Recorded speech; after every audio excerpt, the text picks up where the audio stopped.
Blog Talk Radio. Looks good in this one. Roger. ACS arm switch is on.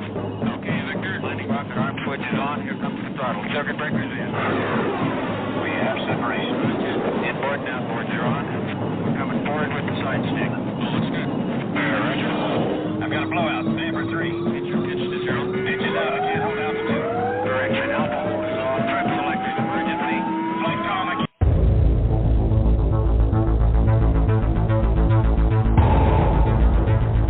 In the councils of government, we must guard against the acquisition of unwarranted influence, whether sought or unsought, by the military-industrial complex. In Dallas, Texas, 3 shots were fired at President Kennedy's motorcade in downtown Dallas. The first reports say that President Kennedy has been seriously wounded by this shooting. It is a big idea, a new world order. It was almost as if it were a planned implosion. It just pancaked. Either you are with us or you are with the terrorists.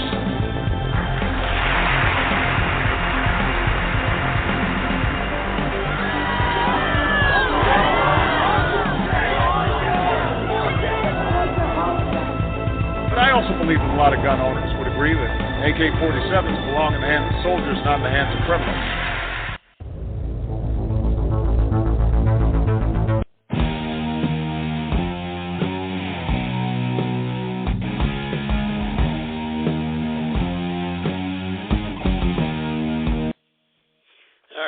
Joseph Gibson podcasting here, understanding the times in which we live today.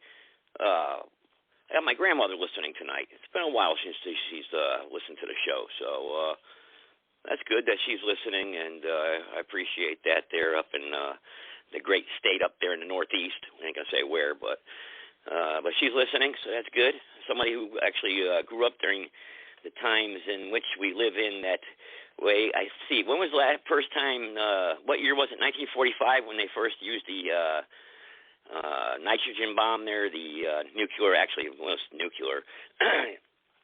The weapons that we have today are, I think it's, what they say, 300 times more powerful than the bomb that was dropped on Hiroshima there. So apparently that what they say is that the rumors have it is that they want a nuclear strike. These New World Order thugs is they want some sort of they think what they can do is they can do a partial nuclear strike, but that's guessing on what the other guy is going to do. Now remember, China doesn't have nuclear weapons that can reach the United States. Now France has about 40 nuclear weapons that can reach the Soviet Union. They have their nuclear weapons are in submarines, in the French, it's in their Navy. Okay, and let's see, India and Pakistan have about a dozen or so. Great Britain has about 90, and let's see, China's got a few, but we don't even know if they got enough. They can do with anything at all with theirs. And we already know North Korea, they launch a rocket and it falls into the ocean, so ain't worried about them. But as far as the 1,500 nuclear warheads 1,583 nuclear warheads that the Soviet Union has, about 1,178 of them are pointed towards all the cities in the United States. Now, out of that 1,000 that they have, over 1,000, close to 1,200, 390 of them are on submarines. So, and those submarines are, of course, stationed around the United States and various, on both sides, and can launch from there. So when they're launched, the capability of us knocking them out is the first thing we're going to try to do is knocking them down in outer space. You're gonna knock, because if they go to outer space, that's how they, and then they wait for the Earth to turn, and then that's how they hit their target. So what we'll try to do is we have satellites with space. Remember Reagan started that stuff up, and SDI space program and whatnot, and knock them out. And we only knock out 30% of them, so they say. But they have this supersonic, this hypersonic missile that they have been developing Russia. And we don't know how many they have of them. Supposedly about 60 or 70. And these suckers are like, you can't, it's just the trajectory of them, there's no way to track them. There's just no way. How they go, they're all over the place, and three times the speed of sound. So, and when they hit, whoo, man. So you don't want to be there. I mean, vacuum. I mean, you just get sucked right up. But what would happen in case of a nuclear attack? I got about 10 minutes of something that I want to play. Basically, the fallout. Military analysts analyze it, pretty much break it down for you, and then I'll take phone calls, okay? Anybody wants to say something, because I won't play the other stuff I have if I get enough phone calls. If not, then I'll just play the other stuff too, because I want to go into detail about this, because there's stuff from the Military Times that was released about a year and a half ago predicting this very scenario that was going to happen with Ukraine and the breakup of the Soviet Union over the last dozen years or so, as to what was going to happen with these fallouts of these nuclear weapons that were on the ones that are also missing. There's a lot of them that are missing also. So this has been prepared for and thought of now for a while, believe it or not. So, and there's other things there that have been said that I really can't repeat, but there's sickos in the military, even our military, that think we can win a nuclear war. You know? So, I mean, they actually believe that.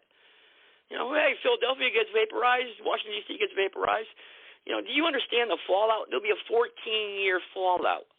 If you're in the northern hemisphere, if you're above the equator, northern hemisphere, you understand that you'll be in 14 years of complete winter isolation of fallout, winter fallout, ray dust, from the amount of nuclear warheads that will land in the northern hemisphere. Now, in the southern hemisphere, I think if you could be all right after the first couple of years.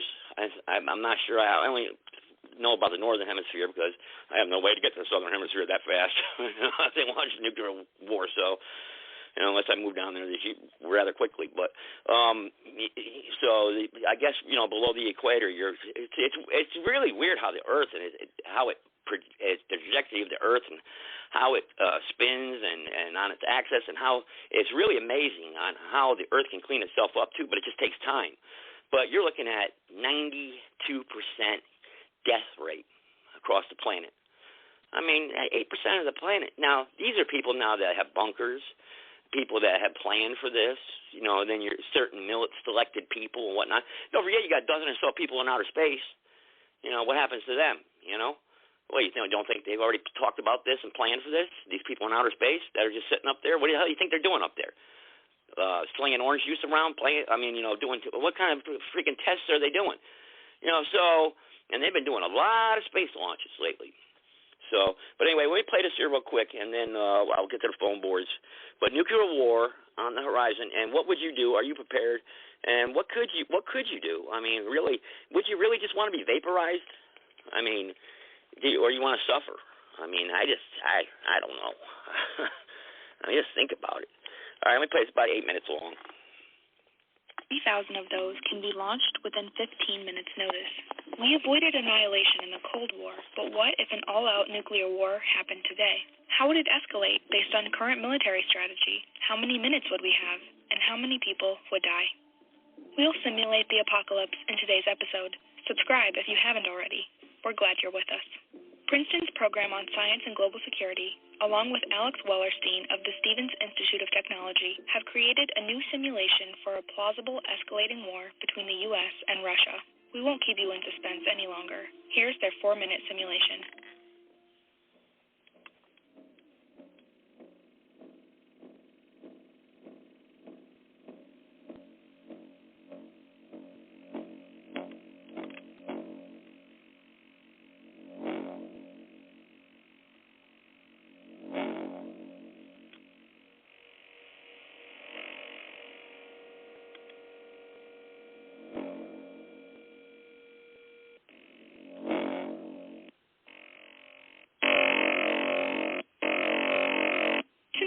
Suggest that even after arsenal reductions from the U.S. and Russia, nuclear winter remains essentially a certainty.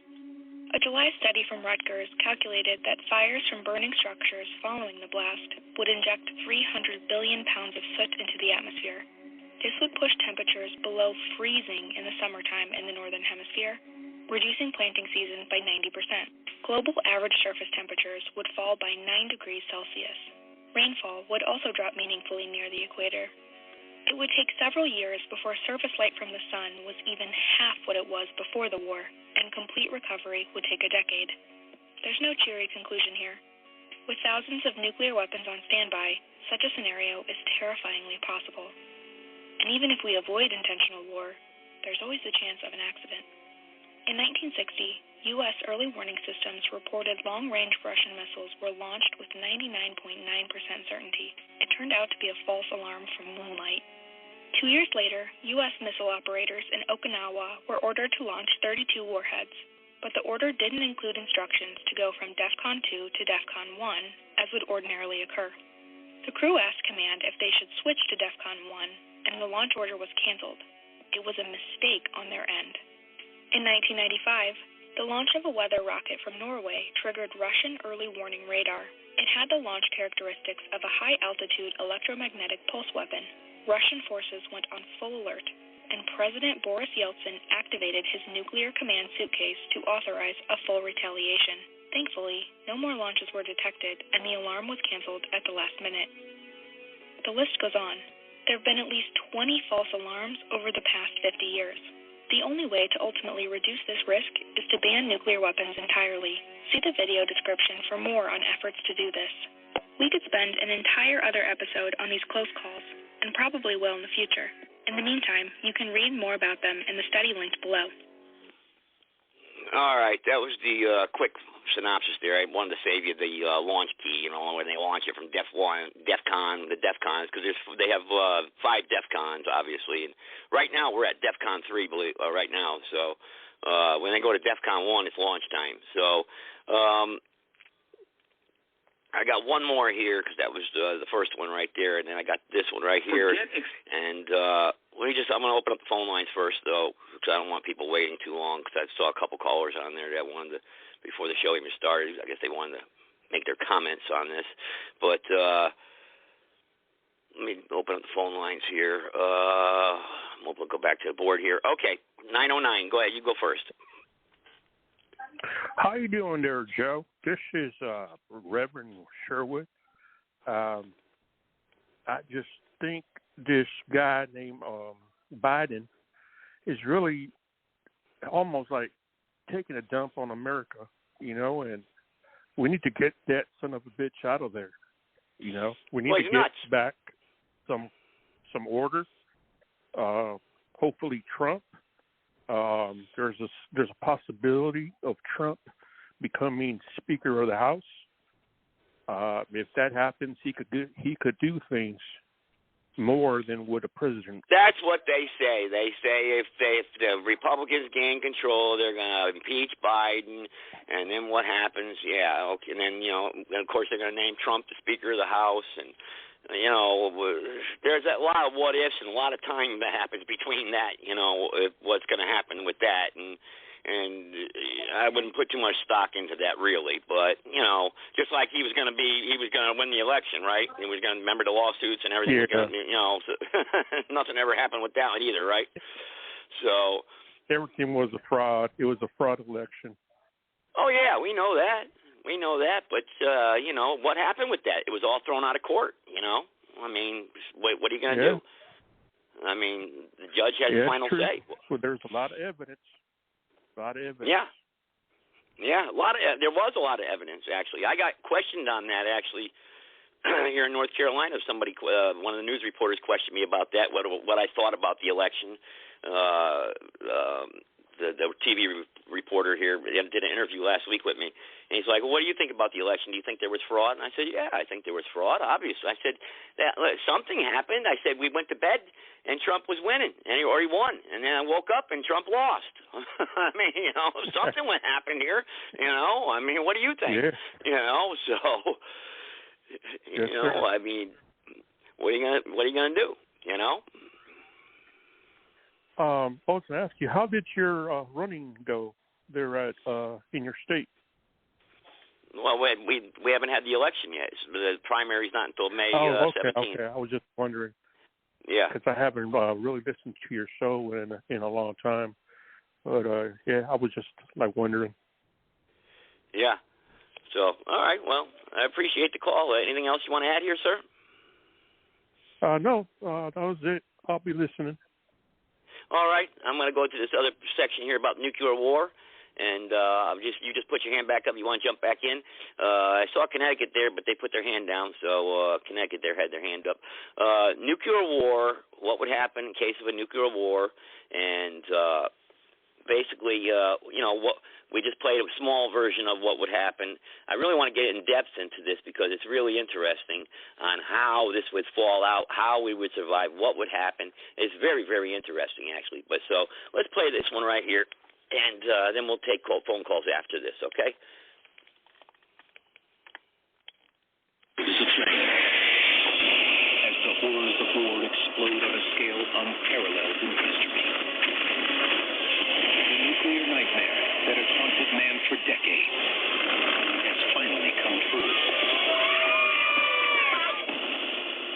Explosion, chaos, disorder, death, destruction. That wouldn't be life as we know it. Western civilization, as we know it now, will be, for all practical purposes, wiped out of mass. A global cataclysm, not of nature, but at the hands of mankind itself.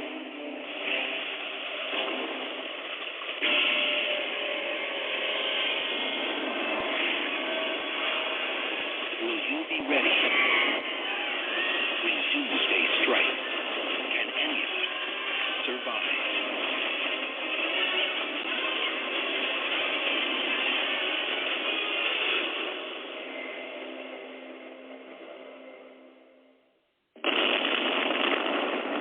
In August 1945, nuclear war became a reality when the United States dropped 2 atomic bombs on cities in Japan. 7 decades later, the arsenals of the great powers are 140,000 times more powerful. What would happen if a nuclear war broke out today? You want to hole up somewhere with a lot of supplies, somewhere preferably heavily protected.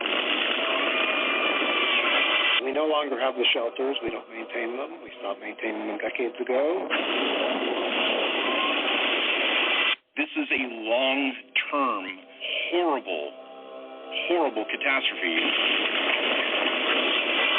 It will be the worst thing ever to happen in human history.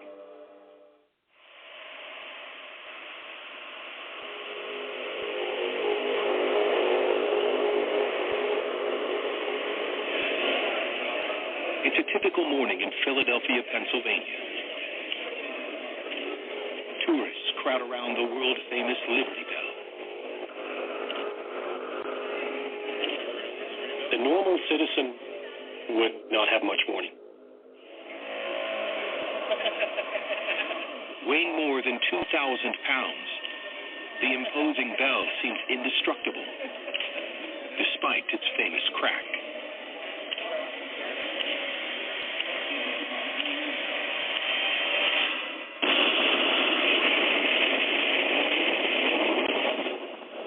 Light is blinding. The bell itself is blistering and boiling, and then everything is gone. The tourist hasn't seen any of this after that initial flash, because the tourist himself is gone.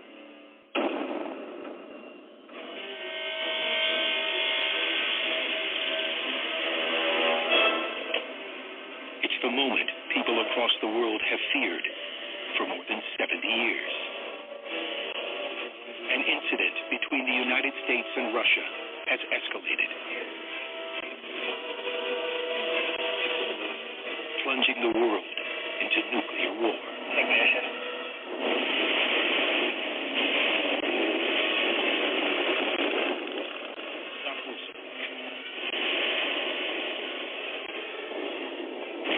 The first nuclear explosions of the world aren't aimed at bringing buildings or killing people. Intercontinental ballistic missiles are launched high into the atmosphere where they explode 300 miles above the United States, Europe, and Russia. Their purpose is to destroy electronics. If you set off a nuclear weapon in the upper atmosphere, you can produce an electromagnetic pulse that can disable electronics all around a huge area of the Earth.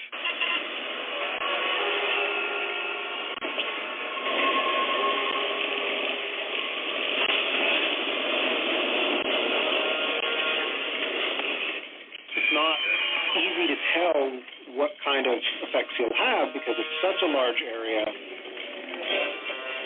Some equipment is going to be affected, some of it's going to be affected but not totally destroyed. So it's going to create a very chaotic situation with regards to our very high-tech society. The electromagnetic pulse, or EMP, shoots massive currents through electronic circuits, creating chaos.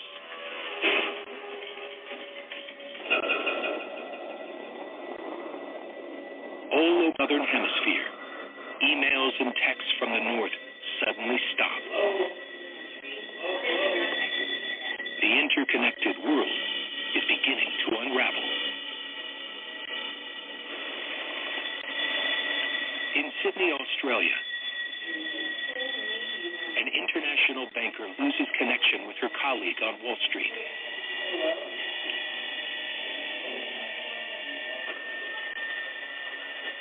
In Santiago, Chile, a businessman is cut off from a video conference call.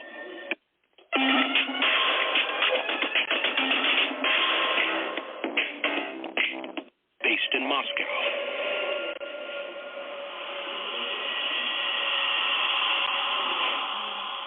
But while there's confusion below the equator,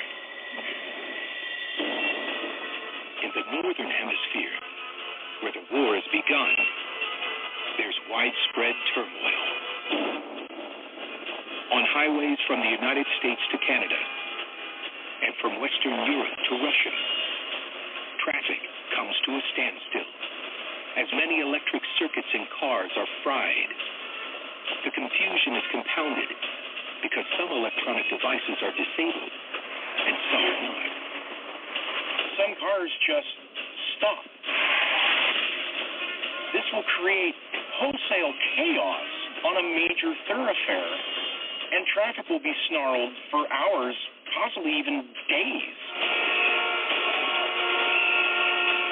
Seems like some kind of spooky, crazy thing is going on.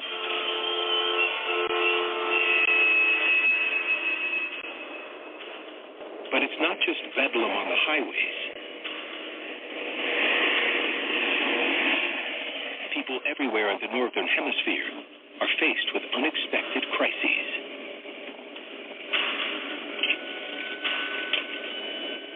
The pilot of a passenger jet starts his initial descent into Brussels, Belgium.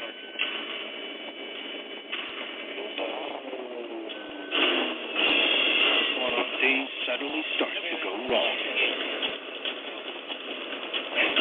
It's not going to be immediately obvious to a pilot what has gone on, except a lot of the electronic equipment on this jet is going to either fail or be disrupted.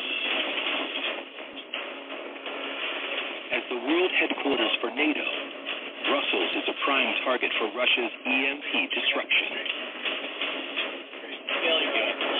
The pilots can't get a signal from flight control. Unable to land, they are running out of fuel and options.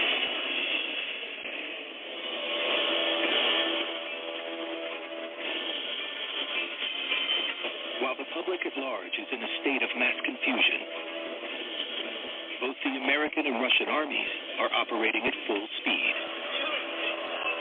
Their electronic systems hardened against the electromagnetic effects of the atmospheric nuclear explosion. The major nuclear powers unleash their arsenals.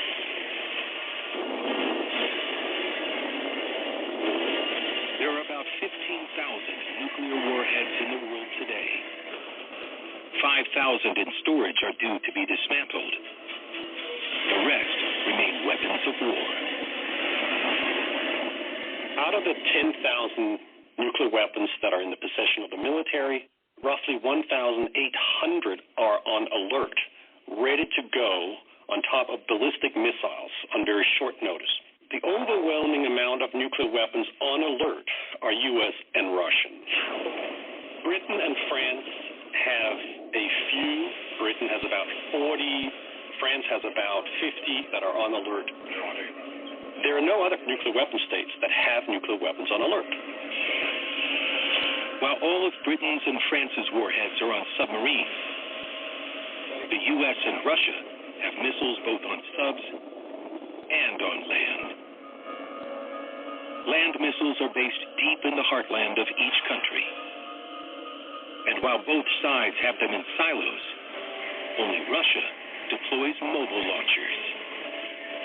These weapons are designed to kill and destroy on an unsinkable level.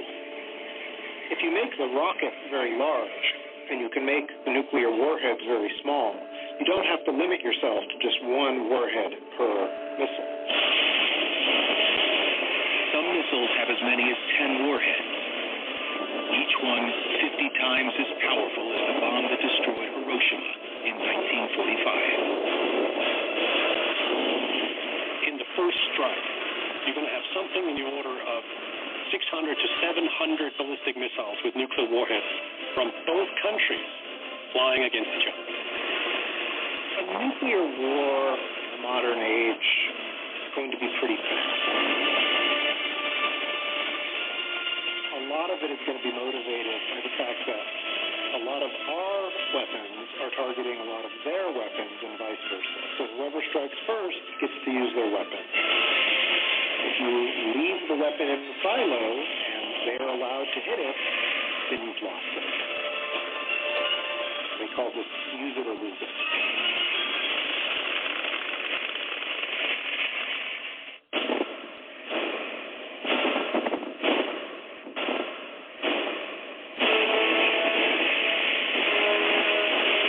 The first signs that you're likely to get before any official move are going to be coming from Twitter and Facebook and other internet sites.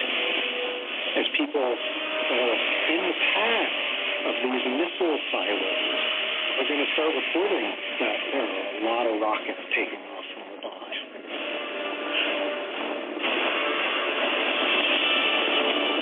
Planet Earth erupts into nuclear war. For every person, every family, the global conflict becomes intense. There's a big government scandal going on that you need to know about it. The government is actually stealing money from intensely personal. Where will our next meal come from? Will there be water to drink? Will radiation kill me? Can I hide? Will mankind come to its senses and halt this self-destruction? Or is this the beginning of our final chapter?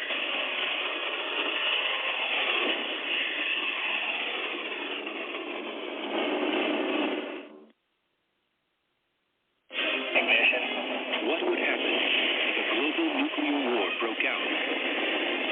Today, would you survive?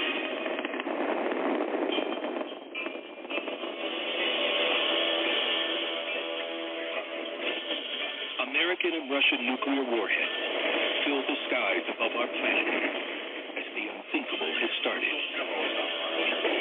World War III. These missiles of mass destruction will take 10 to 30 minutes to reach their targets. The first cities that would be hit are cities that have important military and civilian leadership and command structure in them. Washington, D.C., Moscow. You would have enormously devastating consequences.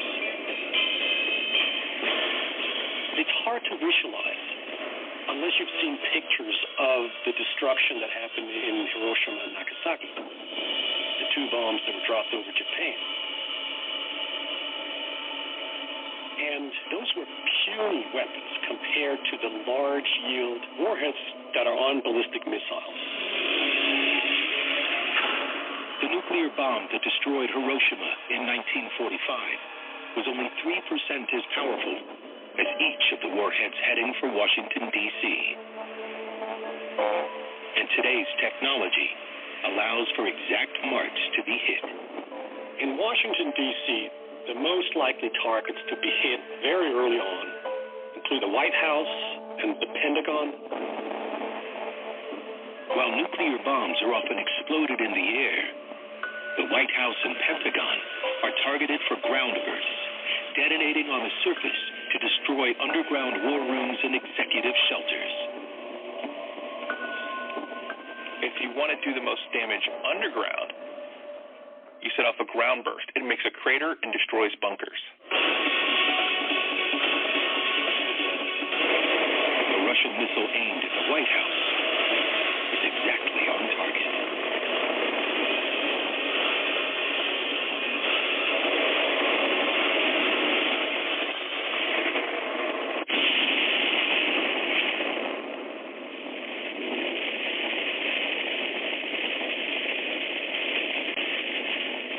A 500-kiloton warhead attack on the White House would create a fireball with a diameter of 1 mile. Inside the fireball, temperatures reach more than 10 million degrees, instantly killing everything it touches. It's like the center of the sun. Everything inside the fireball is incinerated. You are vaporized. You are instantly one with the universe.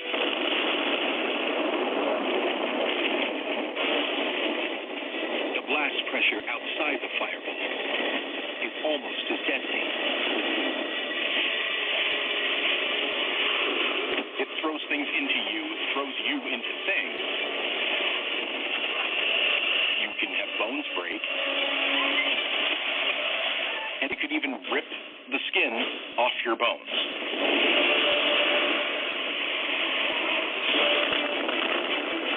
It's going to be letting out huge amounts of heat energy. Just the heat alone from this is going to be able to give people third-degree burns over a diameter of 5.5 miles. Buildings and structures are not spared either. The Washington Monument, 555 feet tall, crumbles. The marble and granite blocks of the Washington Monument will break apart under high pressure. They'll pulverize. They'll turn to dust. The crystalline structure of granite, while making it strong under gravity, blows apart under high pressure.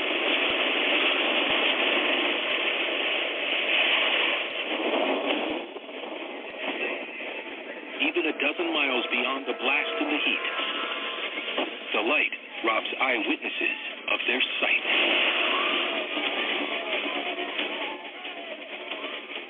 If you're standing far away from a nuclear explosion that you don't get killed instantly, you can still be blinded because the flash of light is extraordinary and it will just put your retinas right out. The blindness only lasts a few minutes, but these people won't live long enough to get their sight back. From one ground burst explosion in Washington, D.C., about 300,000 people would be killed. Now imagine more than a dozen of these explosions going off all over the city.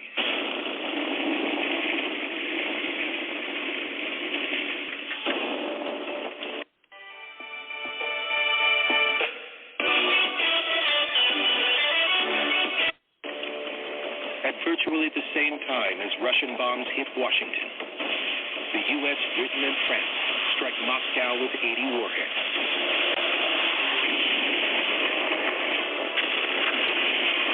The city becomes a field of flaming wreckage, and 1 million people are dead almost instantly.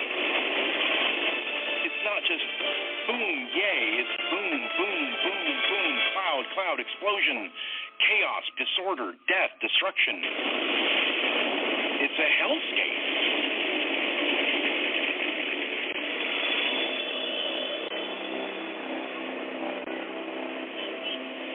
While the U.S. and Russian capitals are going up in flames, people don't yet know that a nuclear war has started thousands of miles away. In Sydney, Australia, the international banker tried her partners in the U.S. and Europe, but can't establish any form of communication.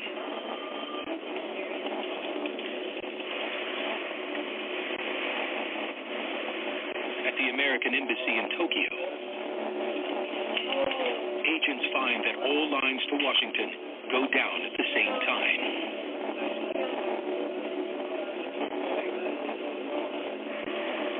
Some governments begin to piece the news together from spy and weather satellites. They must either join the fight or do their best to stay out of it.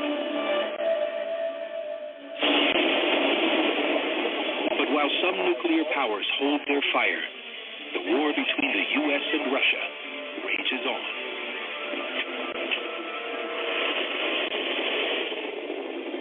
After the initial salvo, the second tier of targets will include nuclear weapons storage sites and industries that support the nuclear war.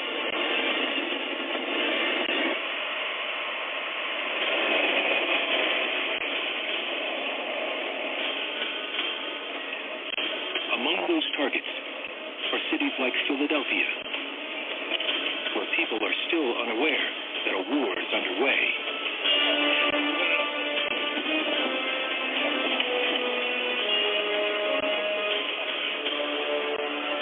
Here is where the tourists viewing the Liberty Bell become victims of war.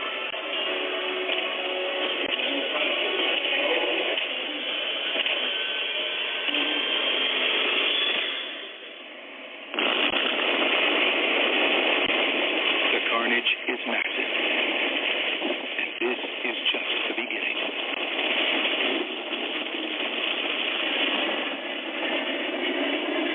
Across the Atlantic Ocean, warheads now aim at America's allies. In Brussels, NATO headquarters is among the targets. Just 3 miles away, the airport is also destroyed. Stranding a plane about to land. A large jetliner needs over a mile of runway to land. If there are no runways, you can't land a Boeing in a field.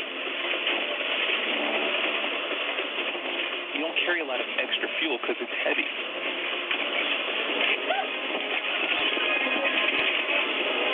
So now there's a ticking clock, and you've got to get that plane down, and there's nowhere around.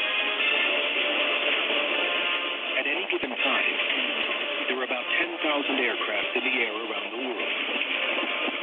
Thousands, like this one, suddenly have no place to land. And hundreds of miles above, more warheads streak through space. Ordinary people become aware of the terror. They rush to find cover, no one knowing where the bombs will fall next. If they are outside target cities, can they survive? Is any place on the planet really safe?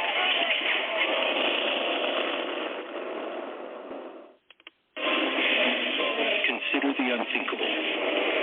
A nuclear war spreads across the world. Is everyone doomed? Or will some of us survive?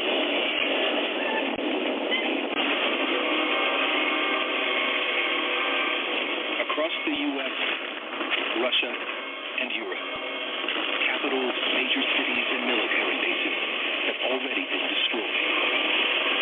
Millions are dead. Word of the war spreads. And outside the initial strike zones, from Siberia to southern Italy, people run to take shelter.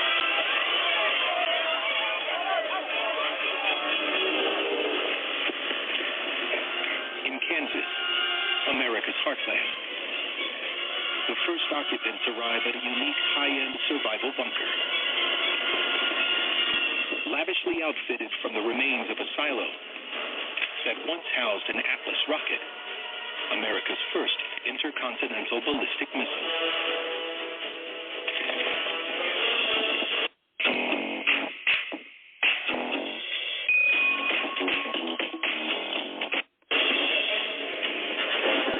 There aren't very many fallout shelters anymore, but people have decked out these missile silos into these luxury apartments.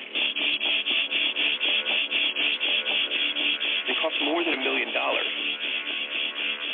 They have 5 years worth of food. They've got hydroponic growing systems, and apparently 70 people, that's a community, can live for 5 years and wait for the worst to blow over.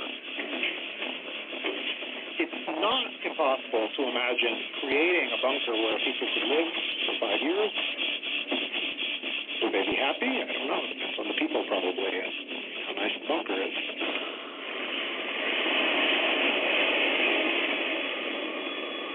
But not everyone in America's Midwest has access to underground bunkers.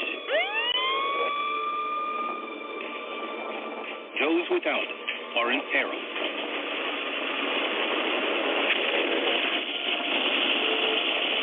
As more than 400 Russian warheads begin detonating in powerful ground bursts to destroy missile silos buried deep under the surface.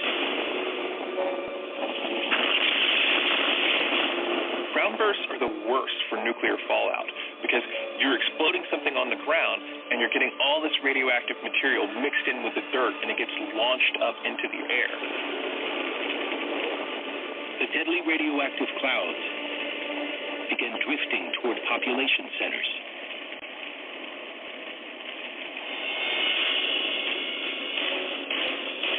At Whiteman Air Force Base, an hour outside of Kansas City, Missouri,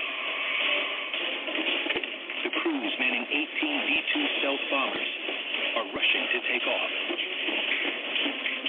Along with B-52s, they are the only bomber designated to drop nuclear bombs.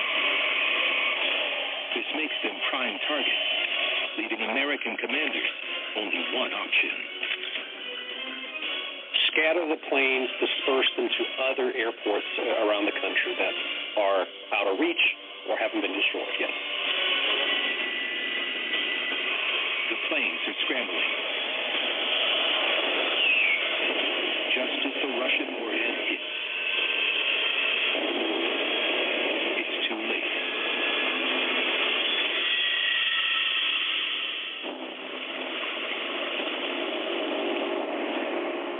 Meanwhile, in Europe, another NATO capital comes under fire as an 800-kiloton bomb reaches the city of Rome. With 50 times the power of the Hiroshima bomb, it explodes in an airburst. A blast set to detonate before the warhead hits the ground. If you want the maximum destruction, you have an airburst. You detonate the nuclear weapon above a city, and then it creates this massive shockwave that destroys everything underneath it. Inside the 3-mile-wide blast zone stands the 2,000-year-old Colosseum. Built of unreinforced concrete. It's just going to get blown to dust. It will be 500-mile-an-hour winds that will then just scatter this dust everywhere.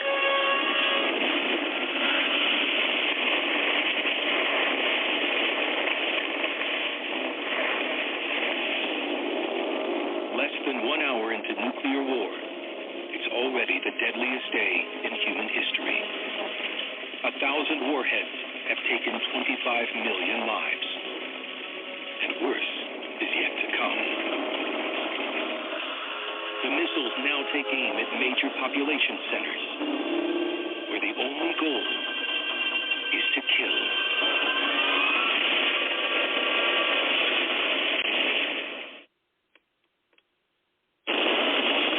In 1945, the United States dropped 2 atomic bombs in Japan, an indelible sign of what is possible.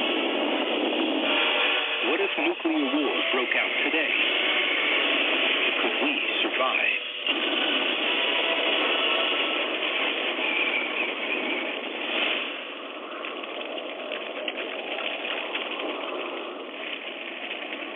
fiery hell is crossing the face of the earth as almost 2,000 ominous nuclear mushrooms scar the landscapes of the U.S., Europe, and Russia.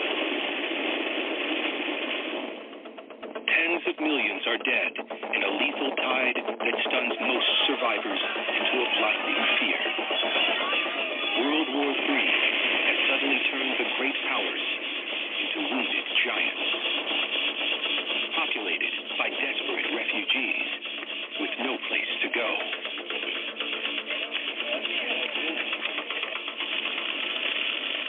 In the flaming ruins of Moscow, the radioactive landscape suddenly trembles as a low rolling thunder vibrates through the air. It's the sound of the bombing of London, more than 900 miles to the west. The city was destroyed over an hour ago. The sound waves moving its... We're talking serious income. And the way that they do that... Don't need a real estate license? Don't need a license?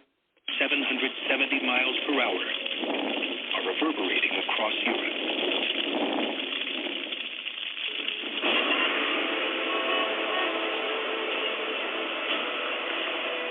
Over the next few hours, people all over the world, in cities that haven't yet been hit, are shaken by the sound of distant nuclear strikes from hours ago. Ghosts of a war that is not yet over. For those not instantly killed in the initial assaults, survival takes presence of mind. Put aside the horror. Concentrate. Stockpile food. Stash away as much water as you can. Stay inside. Take care of your own. Underground in Kansas, 70 survivors in a well-provisioned bunker know they are in for the long haul.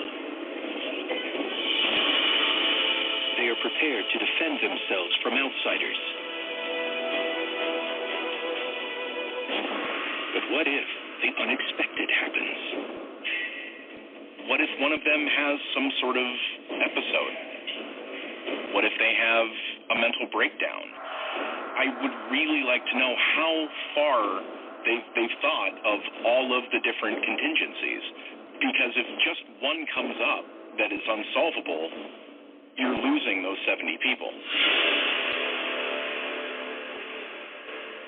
Meanwhile, there are survivors in the air, too. As Brussels burns, a passenger jet heads north towards Hemington, hoping that this insignificant town will have somewhere to land. The pilot has actually a really, really good option. If you remember the Miracle on the Hudson, large jetliners are actually really good gliders.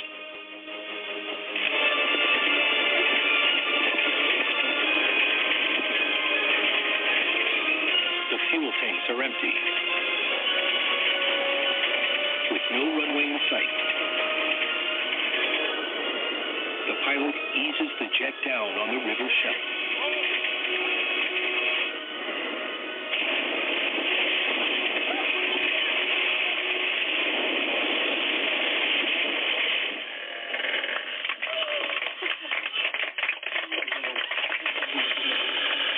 For the moment, the passengers and crew are safe. But their struggle for survival in the nuclear ashes is only just beginning. An eerie pause comes over the planet as the horror sinks in.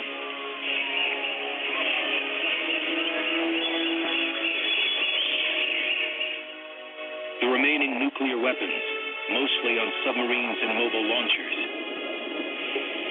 will take at least 2 days to reach their launch positions, and the attacks will be widespread. Those forces might last for days, they might last for weeks, And theoretically, there's no limit to how long the submarines that are hiding in the oceans can survive.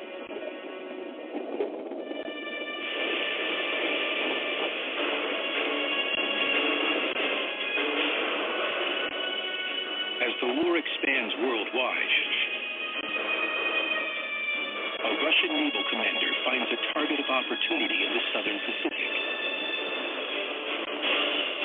An American aircraft carrier docks in Australia at Sydney Harbor. The Russian commander launches a nuclear-tipped cruise missile at it to take it out.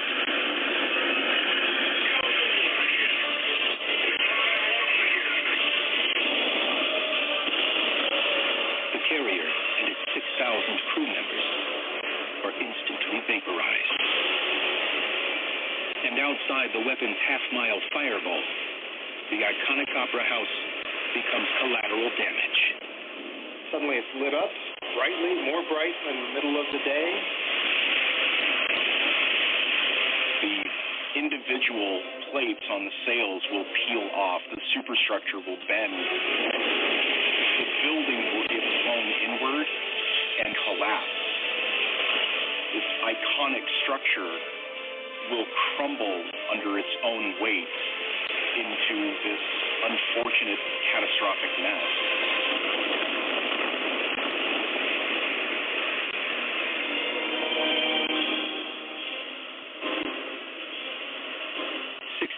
Miles away, American nukes strike Beijing as the U.S. suspects Chinese involvement in the Sydney attack.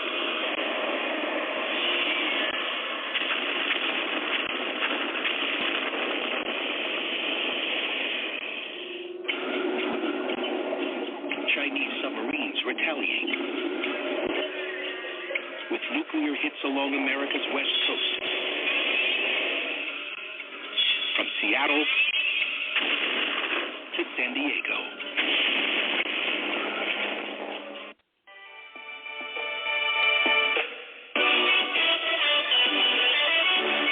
You would have no structure standing. There would be rubble everywhere. The death toll pushes past 100 million, as thousands of square miles are left smoldering where cities and military bases once stood. Look back at the atomic bombs that were dropped on Hiroshima and Nagasaki. If you just multiply that by millions, you can imagine the aftermath of a global nuclear exchange.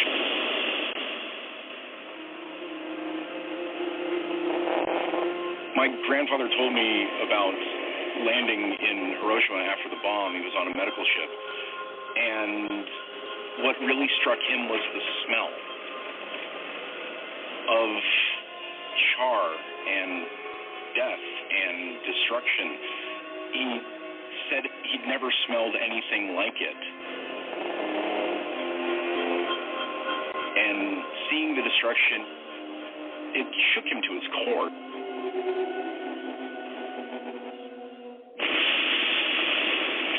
And yet, those who die in the thermonuclear fireballs may be the lucky ones. Any survivors will have to face the terrible aftermath of the widespread destruction. A nuclear winter.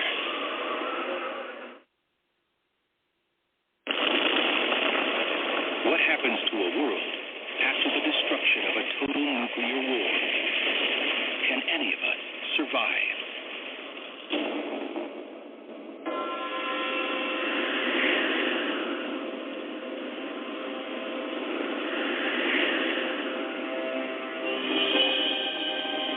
Cities from America to Europe to Asia have been destroyed. In the U.S. and Russia especially, the death toll is enormous. You would imagine well over 100 million people in each country have been killed. The way nuclear wars might evolve, it is hard to imagine that it would be limited. And the deadly effects are not confined to cities destroyed by bombs. When Russian warheads struck American missile silos in the northern mountain states, radioactive fallout began taking a massive toll. Wind patterns would carry it and drop it on huge areas of the country. So there would essentially be no safe place to go.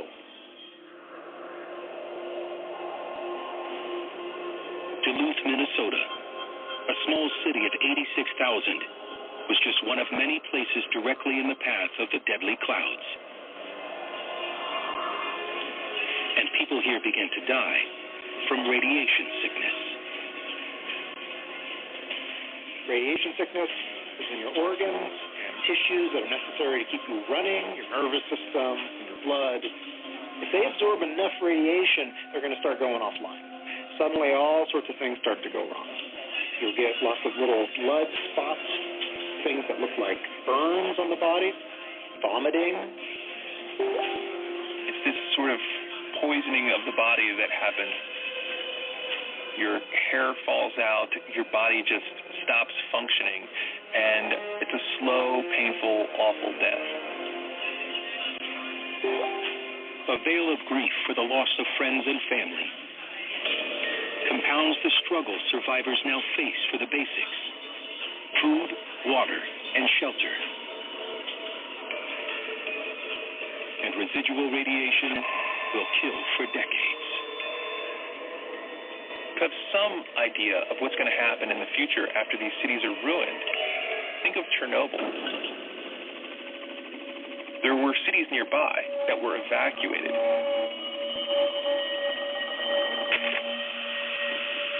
Today, they're really overgrown with vegetation and animals are just roaming freely there. That's what it's going to be across huge swaths of North America, for example.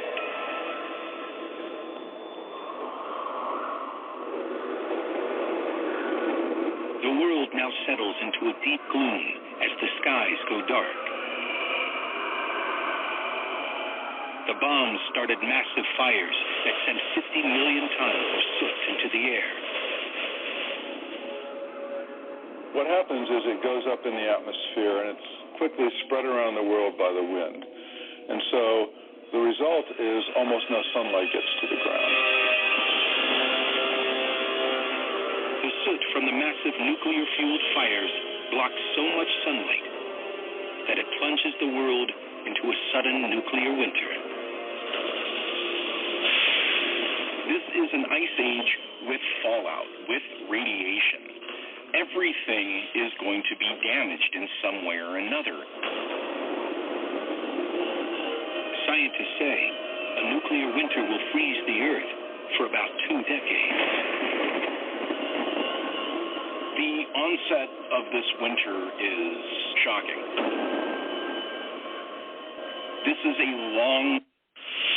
The ancient Egyptians understood that they could use sound to reduce their weight. Term horrible catastrophe that would happen in the case of a global thermonuclear war.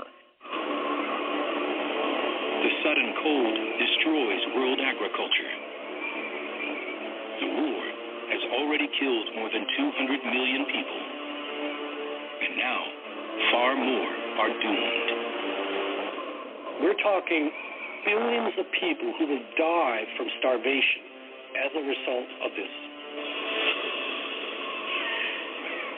In a scenario where we have a nuclear war in the northern hemisphere, the U.S., Russia, Europe, you're going to get the biggest effects of nuclear winter. The southern hemisphere countries will be less affected.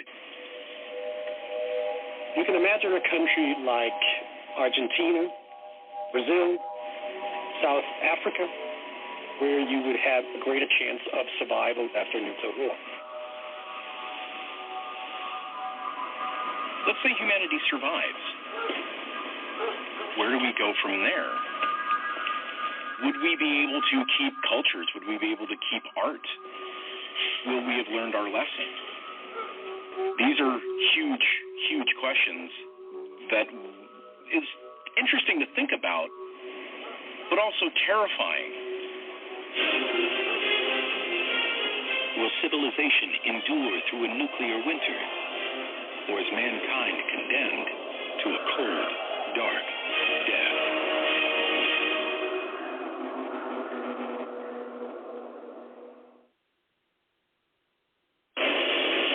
What happens if the most powerful nations in the world unleash their nuclear weapons in an all-out war? Would humanity survive?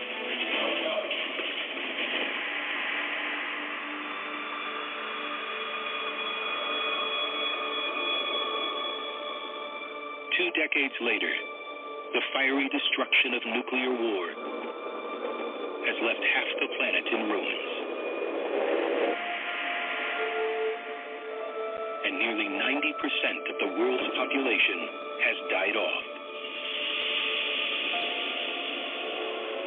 In Kansas, the old Atlas silo that was converted into a luxury fallout shelter still stands firm.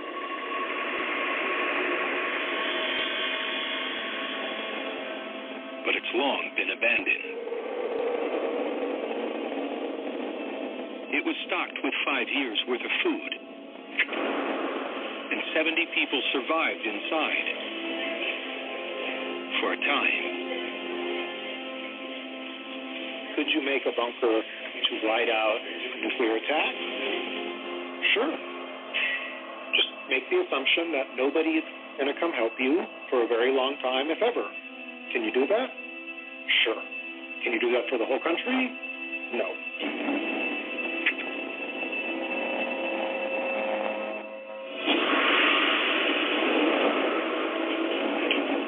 Say a handful of people do make it, and they're in one of these shelters, and it's time for them to venture back out onto the surface. They will be entering into a completely unfamiliar terrain. Everything they knew of would be gone.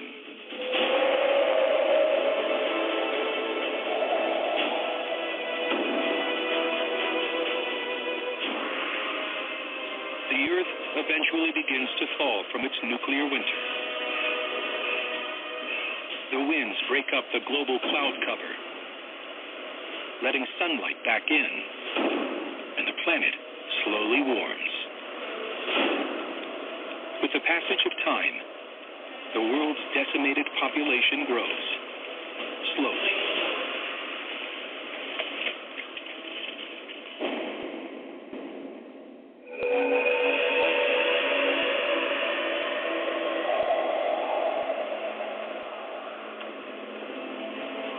A century later, the ruins of abandoned cities are overgrown by weeds, as nature eventually reclaims them.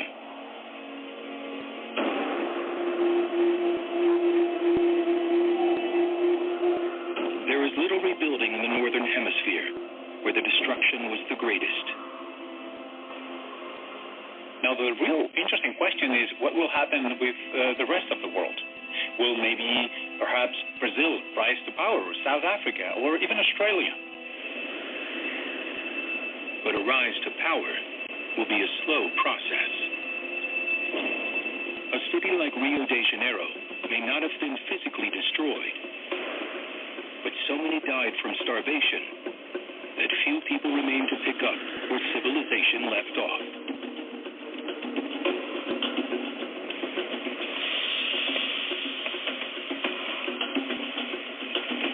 Survivors in the warring countries become refugees, driven to head for warmer climates.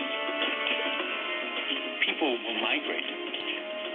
Knowing that perhaps Brazil won't be as affected, a lot of people are going to move from the States, from the barren states, to Brazil or maybe Australia. We already see how refugees operate today. Countries are devastated by war.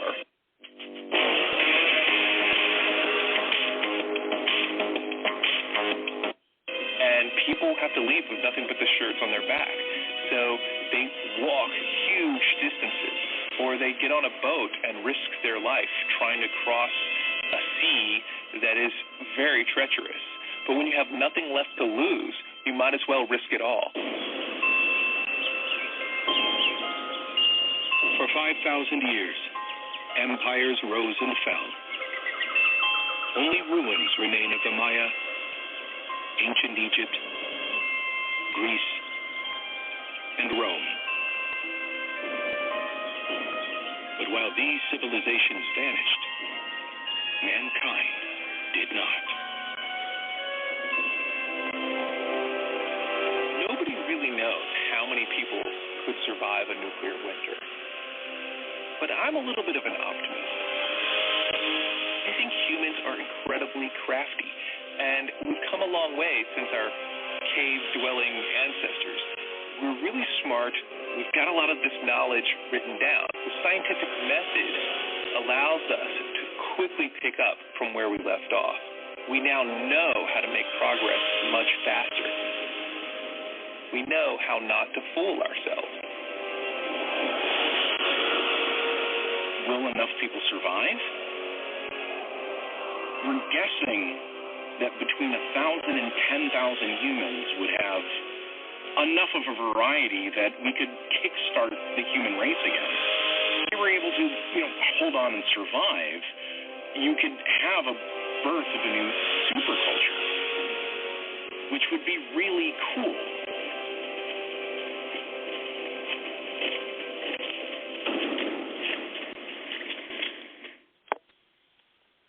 All right, everybody. Yep. Basically what I learned from that is just don't come out of your bunker.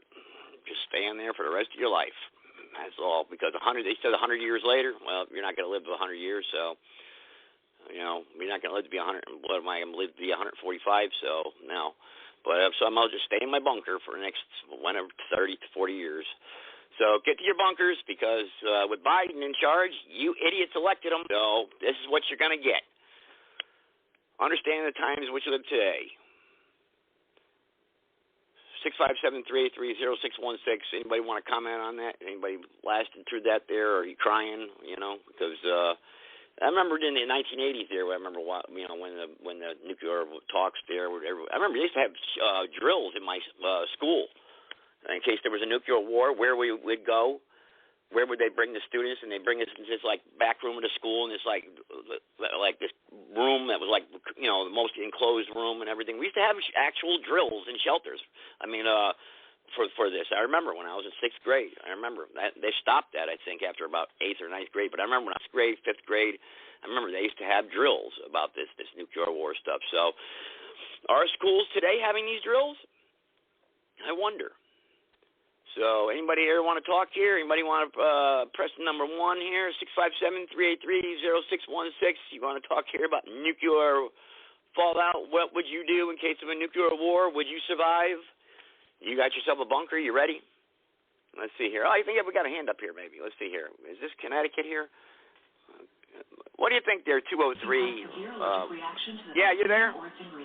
Adults with weakened immune systems may have okay. a lower response. Had her hand up there. The most Hello? common side effects were pain and swelling at the injection site. All right, maybe not. Okay. No, maybe she's already in the fallout. But anyway, all right. So nuclear war. Well, I'm going to tell you right now, with Biden in charge right now, I mean, do you think there's? I mean, this from. I'm going to get to the news reports right now. Let's see here. Monday live, Biden administration preparing for massive financial theft through rebuilding Ukraine initiative. False flag alert. Ukraine claims dirty bomb ingredients stolen from Chernobyl lab. Let's see here. Let's see here. What we got here? What was the one about nuclear war here? Oh boy. We had one here about. Let's see. We had one here about it was about where Biden these people they were actually this was a good one about it too. About but this idiot Biden. Hey, look, man, this is what I'm talking about. Wake up. You allow these liberals to live among us. You allow these nut jobs to live around us. I mean, this is your fault. The people that have allowed this to happen, and I'm just as guilty. These nut jobs are the problem. They're going to drive. Listen, this nut job Biden should not be president of the United States, whether it's the Republic or the United States Corp, whatever it is. That man should not be the president right now. He holds the keys to those missiles. And you got a bunch of jackbooted thugs in the military that will listen to him. I gotta follow orders. Yes, sir. I gotta follow the chain of command. Yes, sir. Yes, sir. Yes, sir. Yes, sir. Yes, sir. I will obey, sir. Yes, sir. Right? Right? Because we gotta obey no matter what. Right? Right? Let's see. Where is it? Let's see. Let's see. What is it here? Hang on a second here. Yeah. All right. I see the callers holding it. Put your hands up here. Hang on. Let's just play the 30-second one here real quick. Hang on. Tonight, you kids will sleep with your rifles. You will give your rifle a girl's name, because this is the only pussy you people are going to get. Your days of finger banging old Mary Jane Brottencrotch through her pretty pink panties are over. You're married to this piece, this weapon of iron and wood, and you will be faithful. You see that? Yeah. You will obey. You will obey. And we've got people like that in the military now. They will obey this idiot, Biden. They will obey this idiot. He's an idiot. This guy Biden is so incompetent. There's no way he should be the commander-in-chief right now. There is no way. We should be marching in the street. The people should be. He's got to be removed from office. This guy is incoherent. He doesn't know where he's at. But he's the president, right? Because Trump's a racist. We got to get Trump out of there. All right, private caller, go ahead. I see you put your hand up there. Go ahead, private caller. Boy, Joe, why are you understating things so? This man shouldn't be president. This man shouldn't even be listened to. This man should be in a nursing home. Yes. And his son should be in jail. He'll just pardon him if he's still got the power of the presidency. He'll pardon himself. Yeah. Kamala Harris. But yeah, you're right. His son should be indicted, then let the old rat pardon him if he wants to. But look, man, did you hear what Biden did when asked by one of the few journalists in the White House press pool, the Fox News reporter named Peter Doocy, to clarify his assertion that if Putin used chemical weapons, Biden would make a response in kind. Yeah, and that's why I did this thing on the nuclear war, because this is how close we really are. Do you know how close we are to nuclear war right now? Do you know how close we are? People don't understand this. We are very close. I think we're in Cuba Missile Crisis territory.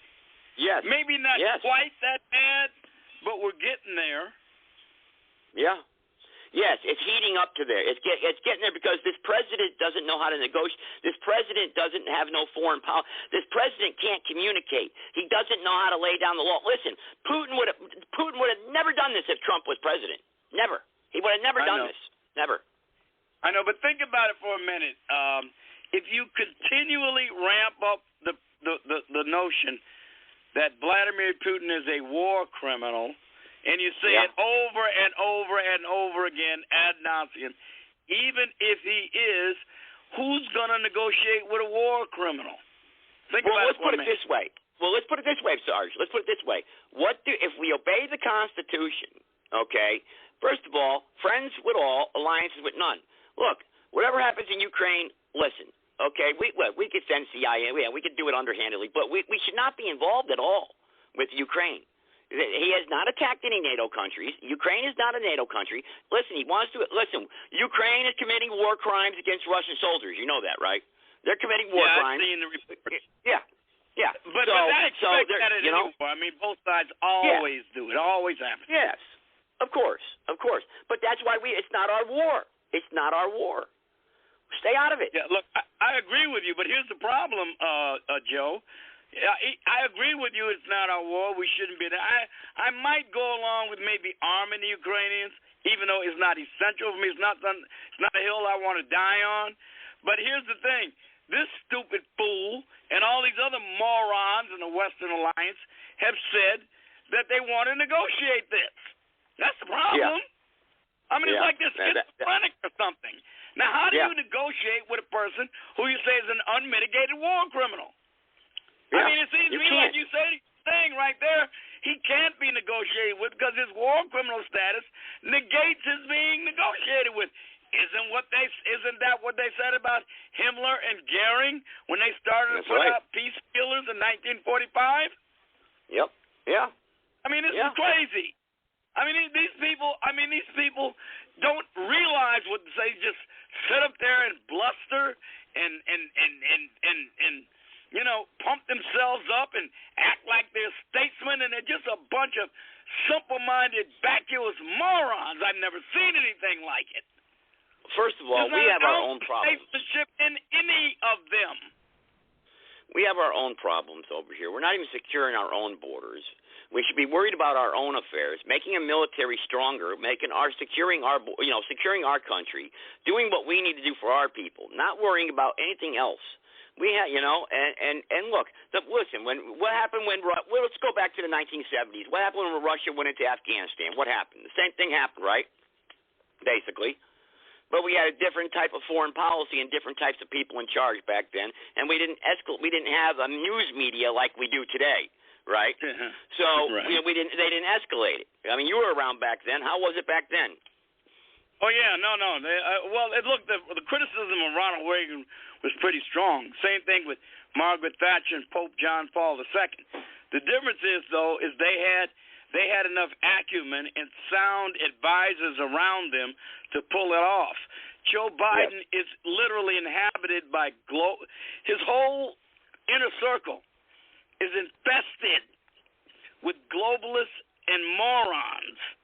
Yeah. I mean, it's either one of the two. They're either neocon globalists and or they're morons. Yeah. And that's There's not why a confident one in the bunch. Well, this is why I fear that this is what I think they're thinking, a detailed nuclear strike, I believe, and it's going to be, I think one or two, they could get 3 or 5. I don't know how far it could go. It could escalate. I just don't think a full-fledged nuclear war would happen, but they could get 4 or 5 strikes out on each side.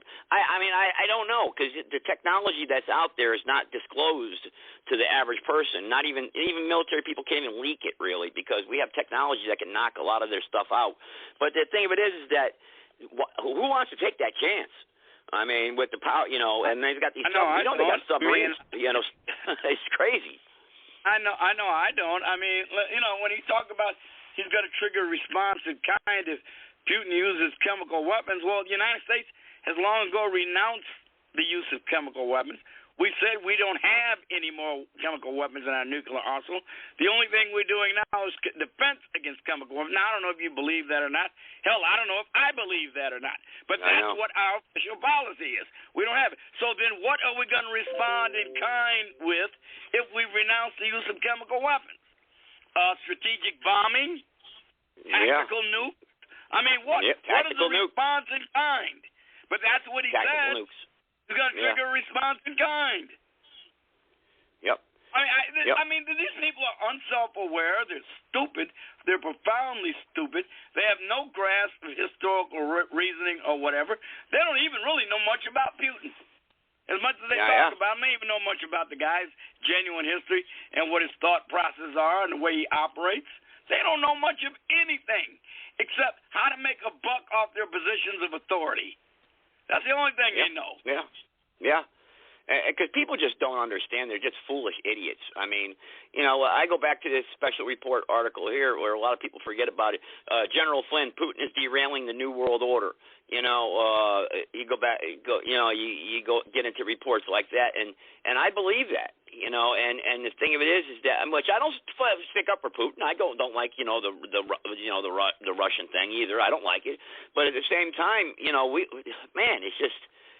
This is escalated. This could, like, when you hear the media hype it up, it's like, man, how close really are we? I mean, because look at civilization; it's broken down anyway. I mean, we don't. Germany can see is that we literally might blunder into it. These people are so stupid and incompetent. And we could literally blunder in World War III and/or nuclear war. Just blunder our way. Yeah, I'm never so frightened at the idea of a government that literally not only are its policies destructive to the nation because the policies as they are stated to us are destructive. They will end our prosperity. It will make us dependent upon countries that hate our guts. I mean, first of all, this fool put out negotiations with Iran in the hands of the Russians. Yeah. He reversed Donald Trump's policies, put negotiations with Iran, the nuclear deal, and put them in a position to make a $10 billion profit by building Iranian nuclear facilities. Literally, wow. He did that. And to say nothing of the energy policy, he wants to put us on electrical vehicles that'll make us dependent upon communist red China. He destroyed our energy situation where we were a net exporter of oil, and we are no longer. And now he's got to go beg countries that hang up on his stupid ass to ramp up production of oil instead of going to, I don't know, Canada or better yet, North Dakota or Texas. I mean, these people, it is really hard to speak of this administration without saying something that could get you a visit from the Secret Service. I swear to God it is. Yeah. And that's what I'm saying. The people have the power of the purse, and you know what? They screwed it up. They really did. And I believe I believe everything had its reasons, and we failed. The Republic failed. Everything failed back in January 6th, and before that, the election, monitoring the elections, falling asleep. Why do we all? You know who always ask me? Why do Republicans or why does everyone always have to react to the New World? Why do we always got to react? Why can't we be one step ahead? You know, why can't we stop them before they do this? Why do we always have to react? You know, for instance, Germany considers new missile defense system. This was back in I think it was a month ago, actually. You know, a missile shield is certainly among things we are discussing for good reason, Schultz told broadcaster ARD. We must all prepare ourselves for the fact that we have a neighbor presently ready to use force to assert its interest. You know, Schultz declined to give any more detail on the possible plan, adding that it was not final, but after Russia launched its invasion of Ukraine in February, Schultz announced a $100 billion special fund for strengthening Germany's military. According to German newspaper, Germany's chancellor discussed how to use the fund with Inspector General Eberhard Zorn and Defense Minister Christine Lambrecht on Wednesday. You know, it basically what they're going to do is they're modeling after what they know about the Israeli model, their Iron Dome, stuff like that, where they can shoot anything down. The Arrow system is capable of destroying long-range ballistic missiles and can function at altitudes as high as the stratosphere. Israel's Arrow system is not to be confused with the Iron Dome, which so I got that wrong, I'm sorry, which destroys lower-flying short-range missiles. Germany's Bushweiser already has a Patriot system which is capable of intercepting short-range missiles. So basically, it shoots, like I was talking about in the beginning of this podcast show, we could shoot things out from outer space, but that would knock out all of our electronics and our electricity and things like that. So we'd have total utter chaos here on the ground anyway. So, so we'd lose the internet and everything else. That's why they got these 5G things going up probably. Who knows? Who knows anymore, you know? All I know is we are irresponsible. Well, Joe, have we forgotten that Russia and Ukraine together produce about 30% of the world's wheat exports, as well as 15%? That's what I heard. Exports, yeah. 30% of barley imports. Russia alone, not including Ukraine, Russia alone contributes about 15% of the world's fertilizer. Yeah. And that's, and we huge. When you add Ukraine in the mix, you are talking about maybe 30 or so percent of the world's fertilizer. You know, talk about 30% or so of fertilizer. I know. So, what happens? We're looking at a worldwide food famine. Now, I don't think we'll experience famine in the United States, but we'll certainly experience shortages. Other places in the world are going to experience famines if this continues because they're reliant upon that wheat and grain from Ukraine. Yep. They're reliant upon it from Ukraine. And since they are, that's going to cause turmoil and further unrest in other parts of the world, which are almost certain to get us sucked into it because these globalists think we're supposed to try to micromanage everything in the world except the things that we need to micromanage, like our own prosperity and our own borders. That's right. That's right, Sarge. That's right. I mean, we're not going to be able to avoid it. Either way, even if it doesn't cause famines here, food shortages are bad enough when people got to fight over, stuff in the grocery store, even though they'll get it eventually. But if you take some of these third world countries, man, it's going to be Katie bar the door. They're not going to be getting nothing. Yeah. Yeah. And we're going to get sucked into it. I don't, it's crazy, man. It's crazy. It is. I mean, people just don't understand. We are at DEFCON 3. You go to 2, you might as well just already go to 1. So, people just don't understand that. 1, we're launching, so... they start launching shit. Where can you get to Australia quick enough? You heard the video I just played there. That's pretty much accurate. So you're talking 90% of the world's population will be dead in 20 years. So I don't know. There's no place safe in the United States to hide or go. I don't know. You stay in a bunker for the rest of your life? Who the hell wants to live like that? I don't know. Do you? I don't want to live in a silo. I could, I guess. If I had to, but I've been planning for to live off the grid because I've been anticipating something like this coming for years, and I've been stockpiling all kinds of. I ain't playing for a nuclear conflict though. I ain't set up situated for no nuclear conflict with fallout and radiation and carrying on. No, maybe I ought to start thinking about getting that in and cover that end up too. I do have NBC suits though, and I got protective masks and all that other stuff, and I got my mouth ready and iodine. I do have that. Yeah. But I'm not really prepared for no nuclear fallout and all that other stuff. No, I know. Yeah, a freeze basically. Yeah, basically you would need a box trailer probably 20 feet under the ground. That's what you would need. It's about, and it could, in which that's what you basically have to have, and you live in a. Oh yeah, with a stairway to the top and ventilation and everything else. Yeah. You would need a box trailer, and just stay. You'd have to stay there for the rest of your life, basically, because you're talking 14. More. Well, they said 14 to 20 years. 14 to 20 years for, but and what are you going to wake up to? The barren land? But you have to go out for like very brief periods of time to limit your exposure. Yeah. All radiation exposure is cumulative. Every bit of radiation you've ever been exposed to stays with you. It just builds up to the point where it becomes toxic if you get enough of it. Yeah. But they say in the southern hemisphere, though, if you go to like Brazil or South Africa, guess what?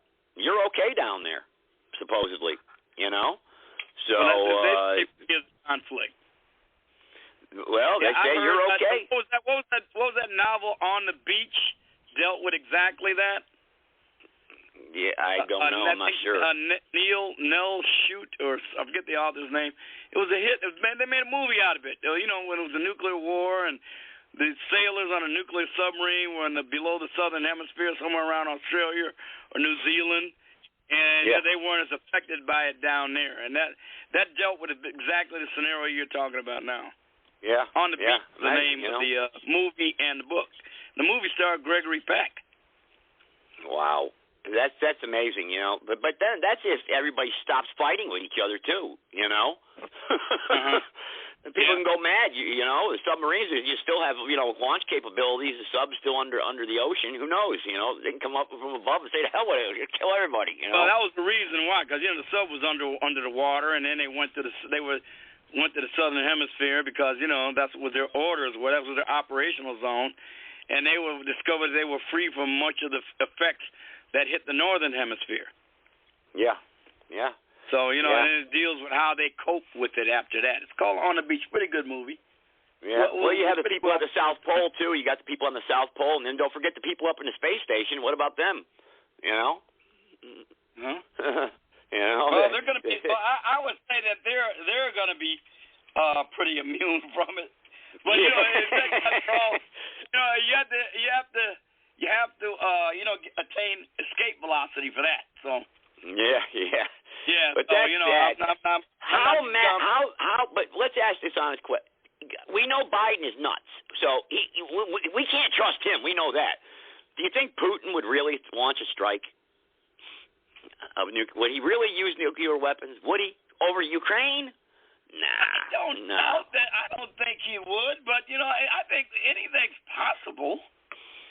I mean, look, if he sees himself winding up like, I don't know, Benito Mussolini or something like that. Yeah, because he's got who knows what he might do. If I'm going out anyway, I'm not going out alone. Who knows? Yeah, because these KGB, then are they trained to kill themselves or something, or how are they trained? Cyanide pills on them, Yeah. And we know he used polonium on that British guy in Britain, turned him into a human dirty bomb. Jesus. I don't know what he might do. I'm not going to predict one way or the other. Yeah. Yeah. But again, it's our fault for allowing to have this government we have in place right now. These quacky liberals, like you've been shouting from the mountaintops. These damn whacked out liberals. Man, they're the cause of this. Leftism and globalism combined has put us in a situation we are today. Leftism and globalism, they have common goals. The progressives, the globalists, they all have common goals, and they more or less align from time to time in order to implement the things that are common to them. One thing that is common to them in every aspect is centralization of power. That is it more than anything else. Centralizing power and control. Like with the Great Reset, like the Green New Deal, like with all these things. Centralizing, controlling, totalitarianism. The high-tech overlords, all of that stuff, man. Everything is an impulse towards centralization. Sometimes it's oligarchism. Sometimes it's totalitarianism. Sometimes it's authoritarianism. Sometimes it's Marxism. But they all have one single overriding thing in common. That is centralized power. And what about the Green New Deal? Isn't it interesting? They want the planet to be so Green New Deal and the Earth to be so healthy. And look, we're on the brink of nuclear war. Boy, how's that for a paradox? The car emissions, Mount St. Helens, according to what I read about, when Mount St. Helena erupted in the 1980s, they said that alone, Mount St. Helena, a natural eruption that we could neither cause nor prevent, caused more particulate matter to be put into the atmosphere, to be spread around the world, than every single internal combustion made to that date. Yeah, and isn't that about ready to erupt again? A natural event. So now we get to the religious part of this. Where's God in all this, Sarge? God doesn't exist for these people. They got two sacraments. One is unrestricted abortion. Number two is these pagans worship environmentalism, rocks and trees. Yeah. They're pagans. I say if there is a God, though, the God wouldn't allow it to happen. He stops it from happening somehow. Where's this? I've been posing this question to pastors around the country now for, hey, what you say nuclear war? Well, where's God? How does this play out in the book of Revelation? That means this has been a lie since the beginning? What's going on here? I've heard a lot of people say that if God spares the United States as it presently exists, then God owes Sodom and Gomorrah an apology. Yeah. Yeah. I'm looking at these people last night screaming about we're gonna gay, at this Oscar. Oh, I know. And I'm watching these people like that, just telling a lie, just lying their little asses off. Just saying that now we need to just out and out encourage literally perversity and make our children imbibe it. Yeah, and they're celebrating it openly at the Oscars. And by the way, wasn't Will Smith's performance in the Oscars, wasn't that a smashing hit? Didn't he give a striking performance? I know. That was totally. I'm telling you, man. it was, but the final decision to give him an Oscar had to be considered a slap in the face. Yeah.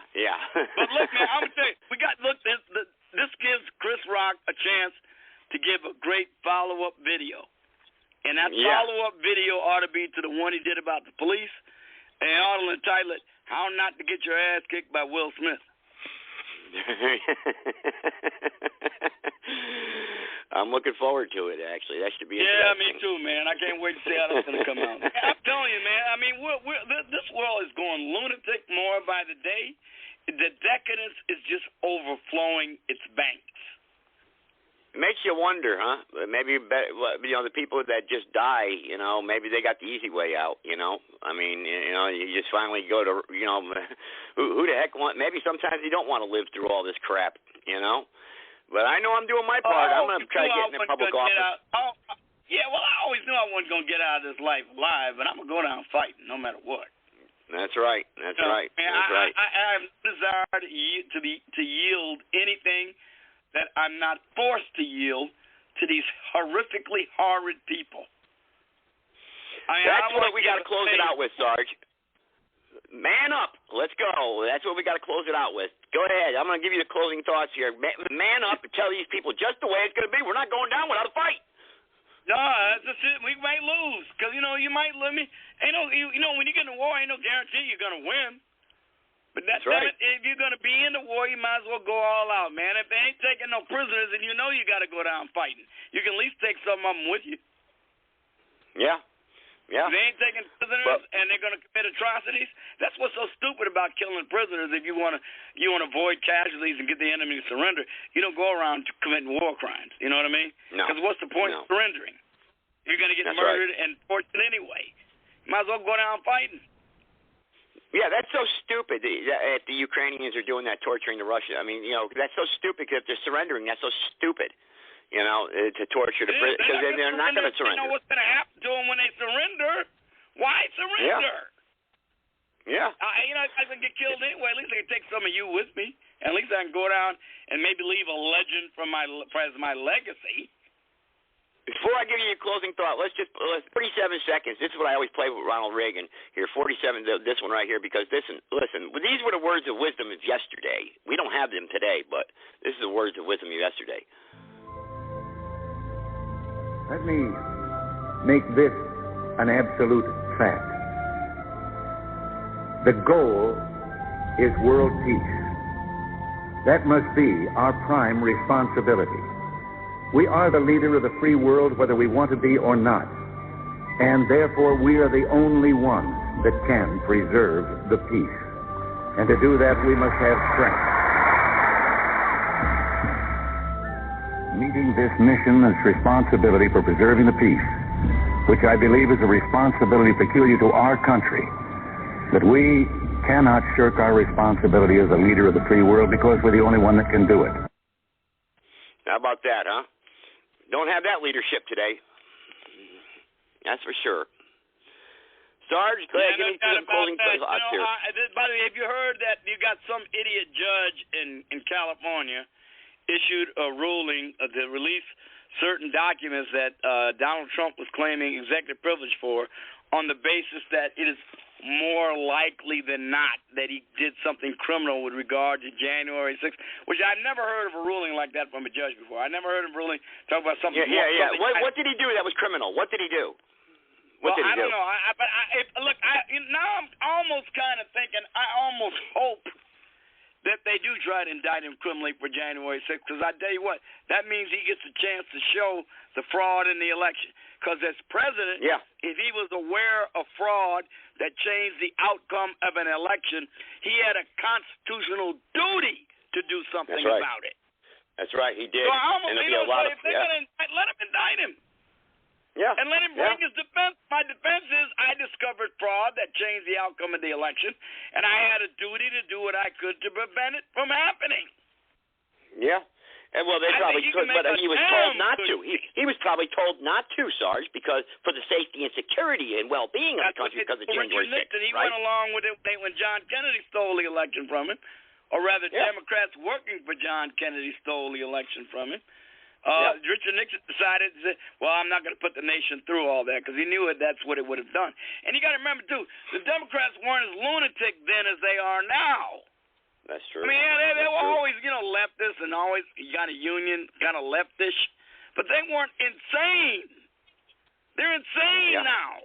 The party is insane. Well, they have control of the media now.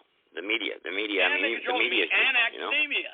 And much of the pop culture. Yeah. Well, the Republic is here, and you have to choose your jurisdiction. I mean, choose your jurisdiction where you're going to go, and do your part. The midterms are coming, Sarge.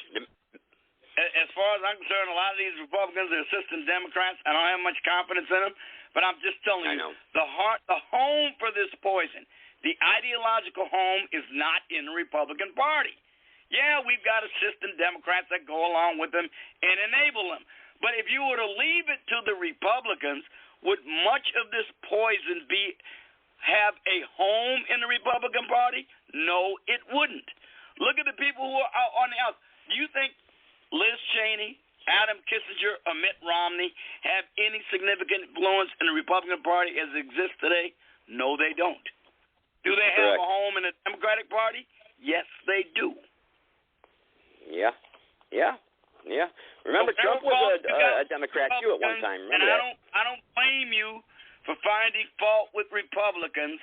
There's just nothing like the demented insanity of these crazy Democrats. I'm not a biologist, so I don't know what a woman is. It's like I said, I'm not a meteorologist, but I know when it's raining. I'm not an architect, but I know what a house is. I'm not a veterinarian, but I know what a dog is. This is ridiculous. Yeah. And it's the world we're inhabiting today. Yes, it is. Oh, couldn't have said it better myself, Sarge. But I tell you what, we do have a lot of people out there that are listening to us and that do support us. So, but with that, Sarge, anything else you want to add here before I wrap it up? There'll be something else. Don't worry, man. There'll be something else in the next 5 minutes. So there's no point trying to cover all. We'll just have to go over it next time you're on. Yeah, I know. I mean, it's a depressing show that I did. I got a lot of messages here, but you got to cover it, though. The nuclear war. Hey, listen, I'm preparing you. That's the best I could do. We've been warning you for how long now about what's going on and the New World Order, and hey. All I can tell you is we have no way to blame but ourselves. I mean, we joke around about it. We talk about it. Look, World War III is no joke.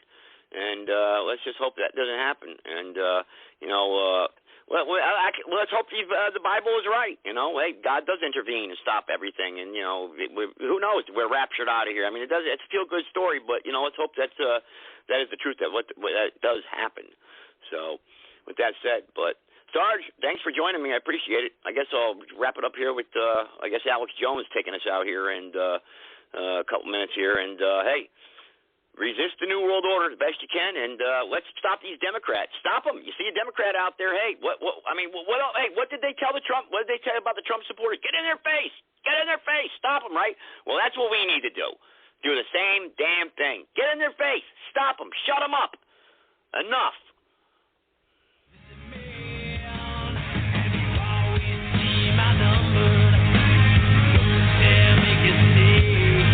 But we are making a stand, and we're waking everybody up that 9/11 was an inside job. And you are the minority. You are the cowards who don't know the truth. You're the people that serve this evil system. You're the people that serve a system that hurts innocent men, women, and children. Not just Iraqis, not just Afghans, not just Africans, but the people right here in this nation. You serve a new world order that attacks and feeds on you. And I'm here to tell you that you will be defeated. Your hours are numbered. We've got the energy. We've got the life force. All you've got is evil backing you up. All you've got is greed and liking to look at yourself in the mirror. Because deep down, the New World Order is a pot-bellied, chicken-neck ninny. And all the armor and all the weapons are nothing. You are nothing compared to good. You are nothing compared to life.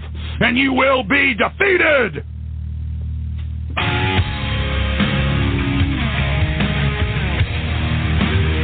I want the individuals out there, I want free humanity to turn themselves loose, to cut the chains loose, and to use the end of that chain to slap the New World Order right upside the head. You've got the power. You want to know who can defeat the New World Order? It is you.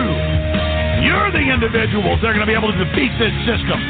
You're the individuals that are going to be able to take down the New World Order. It doesn't matter if Ron Paul wins. It doesn't matter if they rig the election. What matters is that we're starting to stand up. We're starting to move. We're starting to find our legs. We're starting to build our muscles. We're starting to realize that we do have power, and we can work together, and we can take action, and that the naysayers are a pack of weak liars who have never had any successes in their life and who are upset and frustrated to see us beginning to have victories against tyranny. They don't have any respect for themselves. They don't have any vision, and they don't have any will. And they sure don't have any of the power that shines out of God's soul and energizes all life in the universe. They have wed themselves to death, and they will crumble, and they will fall, and for eternity we wed ourselves to life and to everything good and everything that flows from it.